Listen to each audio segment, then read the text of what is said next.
ओमकारेश्वर, ओमकारेश्वर, ओमकारेश्वर। विंध्य पर्वत को एक बार ये भ्रम हो गया था कि उससे विशाल कुछ भी नहीं। देवर्षि नारद नारायण का नाम लेते लेते विंध्य पर्वत पहुंचे तो विंध्य ने उनसे अपनी मन की बात कह दी। नारद ने भांप लिया कि उन्हें अहंकार के आकाश से धरती पर लाने की आवश्यकता है। अतः नारद ने उन्हें अपनी विधि से दिशा दिखाने का निर्णय लिया। उत्तम, अति उत्तम। यदि तुम्हें ऐसा प्रतीत होता है तो अति उत्तम। केवल एक समस्या है। समस्या? हाँ, ये कहने में मुझे प्रसन्नता नहीं हो रही है कदापि, किंतु सबसे विशाल पर्वत तुम नहीं हो। संभव है कि मेरा ये कथन सत्य ना हो, किंतु नहीं देवर्षि, आप सदैव सत्य ही कहते हैं। कृपया करके मुझे बताइए कि मुझसे भी अधिक विशाल पर्वत कौन सा है? मेरू पर्वत। मेरू? यदि मैं सबसे विशाल नहीं तो बन तो सकता हूं। मेरा मार्गदर्शन कीजिए, मुझे बताइए, कोई युक्ति बताइए मुझे। नारायण नारायण, मुझे आपको सत्य बताना नहीं चाहिए था। कितने व्याकुल हो गए हैं आप। आपकी दशा मुझसे देखी नहीं जा रही है। देवर्षि, कृपया विलंब ना कीजिए और मुझे बताइए,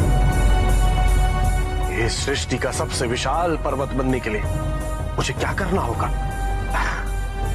देखिए, ये तो तभी हो सकता है जब आप पर किसी की कृपा दृष्टि हो, आपको कोई वरदान प्राप्त हो। तो बताइए, किसकी आराधना करूं मैं? मैं अवश्य करूंगा, पूरी निष्ठा से करूंगा, पूरी श्रद्धा से करूंगा। तो आप महादेव की तपस्या कीजिए, उनकी आराधना कीजिए। नारायण नारायण। और इस प्रकार देवर्षि नारद ने विंध्य को महादेव की आराधना करने हेतु प्रेरित किया। नारद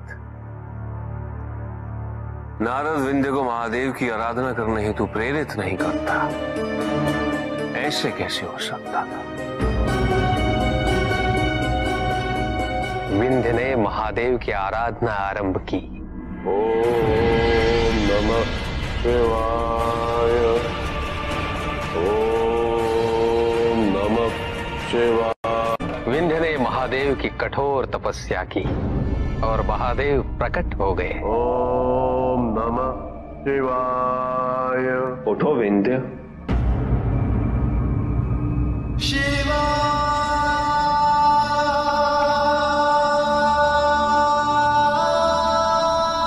प्रभु,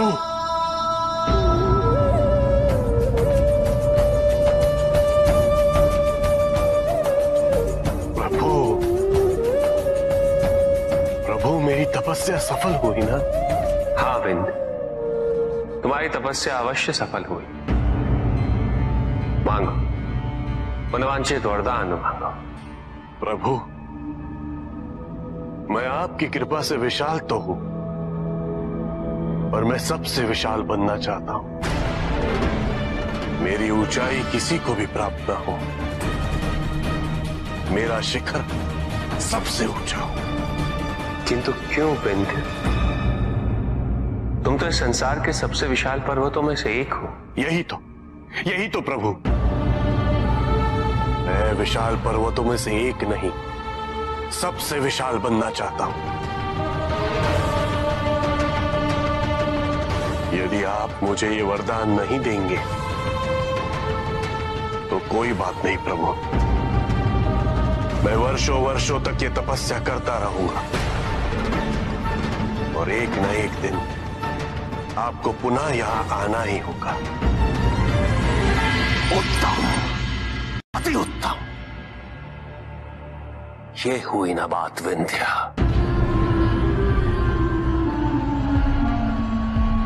उसके बाद क्या हुआ ऋषि प्रहलाद? उचित है विंध्य, तुम कितने विशाल होना चाहते हो? मैंने कहा ना प्रभु, सबसे विशाल। किंतु आज मैं भले सबसे विशाल पर्वत बन जाऊं, पर कल कोई मुझसे भी बड़ा हो जाएगा। प्रभु, आप मुझे ये वरदान दीजिए कि मैं अपनी इच्छा अनुसार अपनी विशालता बढ़ा सकूं, उसकी कोई सीमा ना हो। उचित है विंध्य,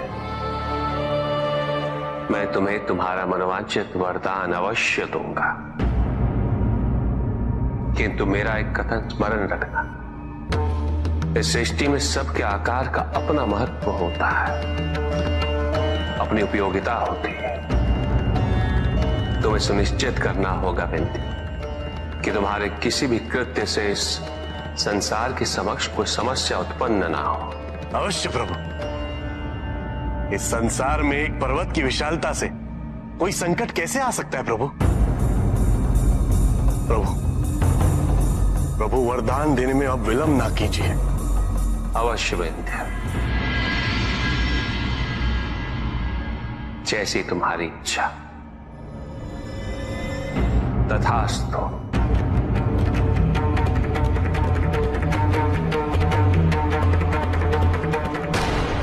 हमें लगता है कि आक्रामक होने से हम जो चाहते हैं वो हमें मिलेगा, परंतु ऐसा होता नहीं है।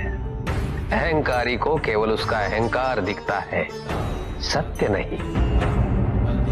चाहे वो कीटक हो या पर्वत, मनुष्य हो या महादानव, उसकी चेतना की विशालता का उसकी शरीर की विशालता से कोई संबंध नहीं होता। विंध्य पर्वत ये समझ नहीं पाया, वो विशाल होता गया।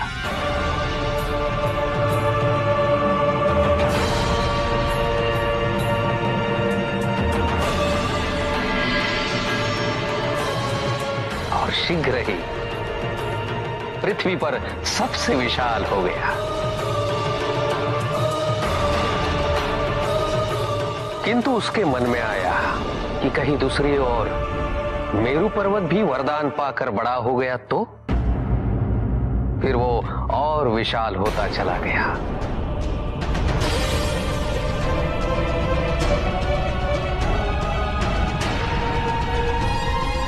और अंत में इतना विशाल हुआ कि पृथ्वी पर उसका भार असह्य हुआ।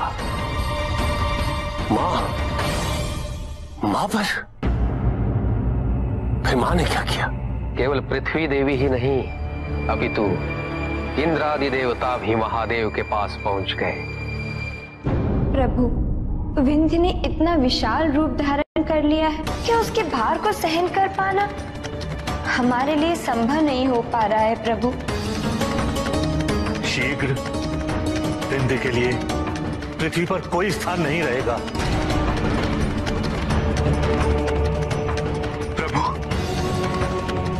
अब तो मुझे भी भय हो रहा है कि कहीं मैं विंध्य के शिखर से टकरा न जाऊं। मुझे भी यही भय है प्रभु। ये आपने कैसा वरदान, कैसा अद्भुत वरदान दिया है आपने प्रभु। यदि वरदान इतना अद्भुत है तो निहित उद्देश्य भी अवश्य ही होगा। किंतु प्रभु, अब बाण तो निकल चुका है, अब क्या होगा? अब समय आ गया है। आज्ञा दीजिए प्रभु, क्या करना होगा? विंध्य को और विशाल बनना होगा।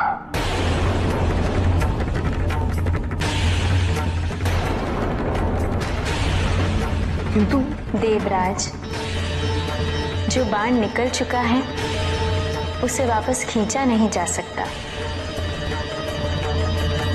किंतु फिर भी दिशा तो दी जा सकती है।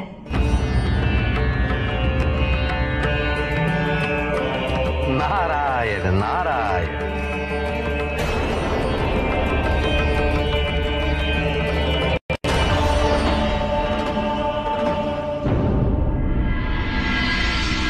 अद्भुत। बन गया ना सबसे विशाल। हाँ हाँ, विशाल तो अवश्य, किंतु सबसे विशाल कहना उचित होगा या नहीं, ये तो क्यों? मुझसे अधिक विशाल कौन है इस पृथ्वी पर? विंध्य, अब तुम केवल पृथ्वी पर नहीं रहे, तुम्हारी विशालता आकाश तक पहुंच गई है। इसलिए तुलना के मापदंड परिवर्तित हो गए हैं। अब केवल पृथ्वी को मत देखो, देखो तो इन ग्रह नक्षत्रों को देखो, वो तो तुमसे विशाल हैं। और फिर त्रिदेव, त्रिदेव तो, और त्रिदेवों में महादेव। सब कहते हैं कि महादेव से विशाल कुछ भी नहीं है। उचित कहते हैं आप देवर्षि, मैंने तो इस पर विचार ही नहीं किया था।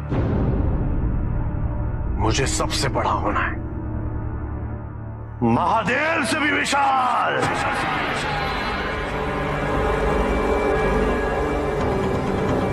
नारायण नारायण। और इस प्रकार विंध्य का आकार सबसे विशाल हो गया। फिर विंध्य ने ऊपर देखा।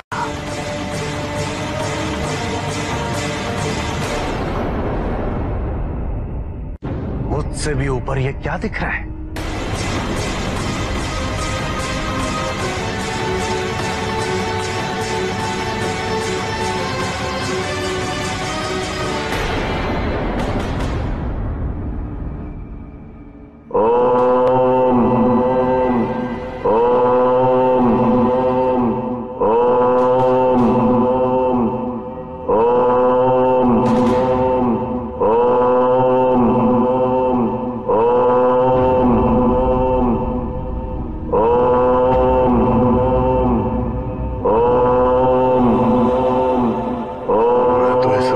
में धूल के कण समान भी नहीं हूं।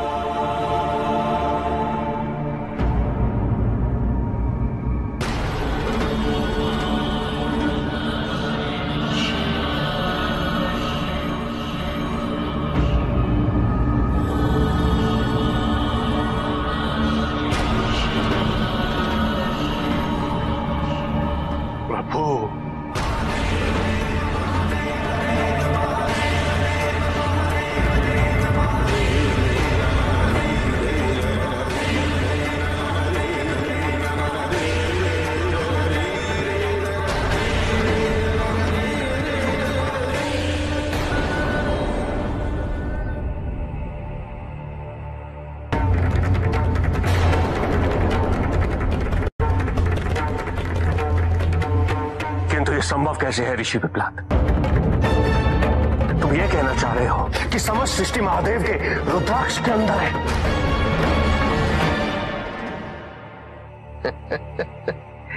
ये तो मैं नहीं जानता, मैं वहां कभी गया ही नहीं। ऋषि पिपलाद, तुम ये कहना चाह रहे हो कि त्रिदेवों में महादेव सबसे विशाल है? आप अभी भी नहीं समझ रहे हैं लोहितान, है ना? आप अभी भी ब्रह्मदेव, नारायण और महादेव में भिन्नता ढूंढ रहे हैं।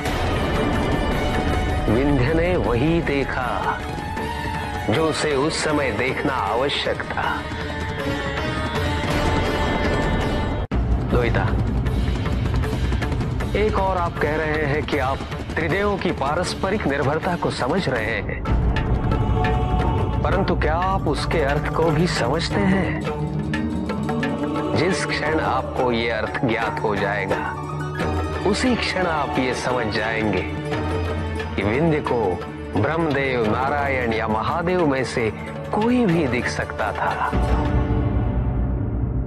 महादेव का रुद्राक्ष दिखा, परंतु उसे उस स्थान पर नारायण का सुदर्शन चक्र या ब्रह्मदेव का ब्रह्म कमल भी दिख सकता था। महत्वपूर्ण ये नहीं, महत्वपूर्ण था तो केवल इतना कि विंध्य को अपनी नगण्यता का बोध हो, और वही हुआ। ओम।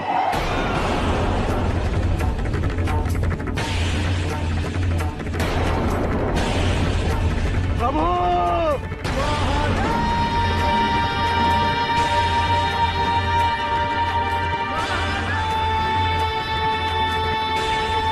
प्रभु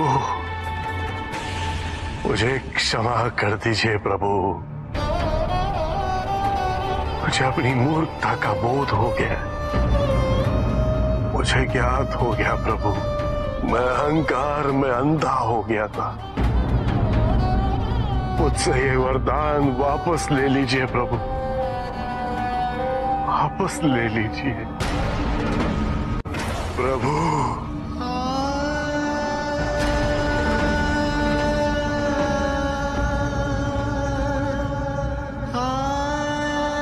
मैं धन्य हुआ प्रभु, आपने मुझ जैसे भ्रमित को दिशा प्रदान की। मैं धन्य हूं। विंध्य, सुख आंतरिक होता है, संतोष आंतरिक होता है। उन्हें बाहरी तत्वों से रेखांकित और परिभाषित नहीं किया जा सकता, आकार से नहीं पाया जा सकता। आकार के आधार पर केवल अहंकार ही उत्पन्न होता है, क्योंकि आकार से तुलना करने का संदर्भ प्राप्त हो जाता है। यदि तुम्हारा आकार छोटा है तो तुमसे भी छोटा कोई ना कोई अवश्य होगा,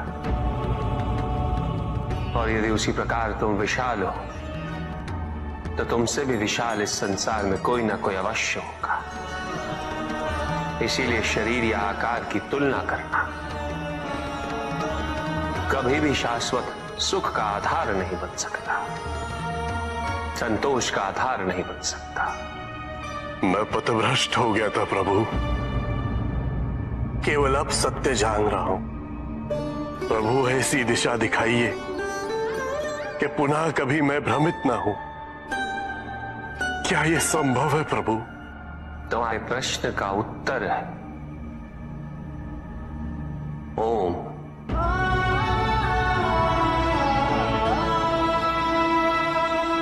ओम ओम।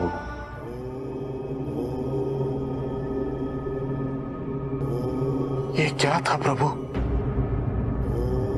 मुझे सर्वत्र ओम की ध्वनि गुंजायमान होती प्रतीत हो रही है। मुझे ओम के अर्थ से अवगत कीजिए प्रभु। हम सब कहते हैं ओम नमः शिवाय, ओम ब्रह्मणे नमः, ओम विष्णवे नमः। इनमें ओम क्या है प्रभु? मुझे इसका अर्थ समझाइए। ओम का शब्दार्थ नहीं, क्योंकि वस्तुतः ओम शब्द ही नहीं। शब्द सृष्टि में और सृष्टि से बने, और ये वही बता सकते हैं जो सृष्टि में है, किंतु समस्त सृष्टि ओम में है। इसलिए ओम शब्दातीत है, इसका अर्थ जाना नहीं जा सकता, केवल अनुभव किया जा सकता है। और ओम का अनुभव तभी होगा जब व्यक्ति के मन में कोई विचार, कोई इच्छा, कोई स्वप्न हो, कोई अपेक्षा ना, मन पूर्णतः शांत हो। स्मरण रहे विंध्य, ओम का निर्माण नहीं किया जा सकता, न किया गया है, क्योंकि सृष्टि की निर्मिति ही ओम से हुई है। प्रभु क्षमा करें, किंतु सृष्टि के आरंभ में तो केवल त्रिदेव थे। त्रिदेव और ओम पृथक नहीं है, अपितु ओम का उच्चार हम तीनों का उच्चार है। ओम के उच्चार से सभी त्रुटियां, मानसिक विकृतियां, हर बंधन का अंत हो सकता है।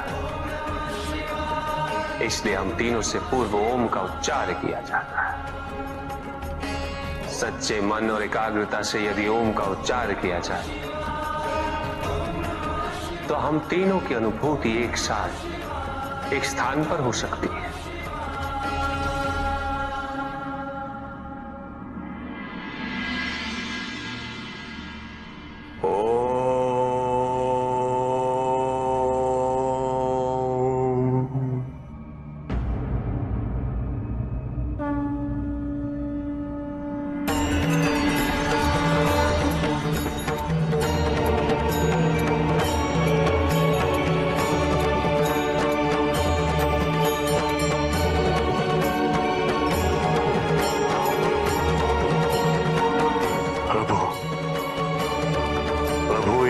कृपा कर दीजिए।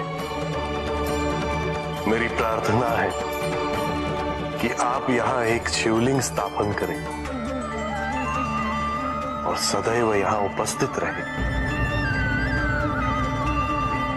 और मुझ जैसे भ्रमितों का मार्गदर्शन करें।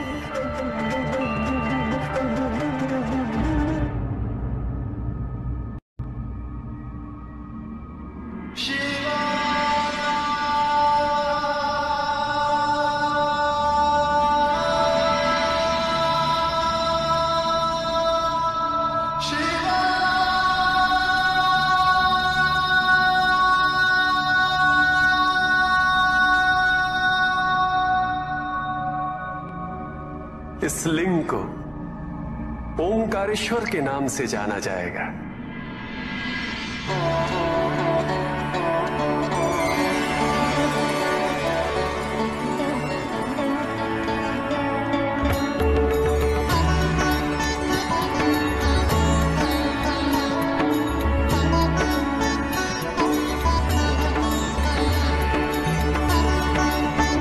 किंतु प्रभु, ओंकार की प्रबलता गृहस्थ के लिए अत्यंत तीव्र है।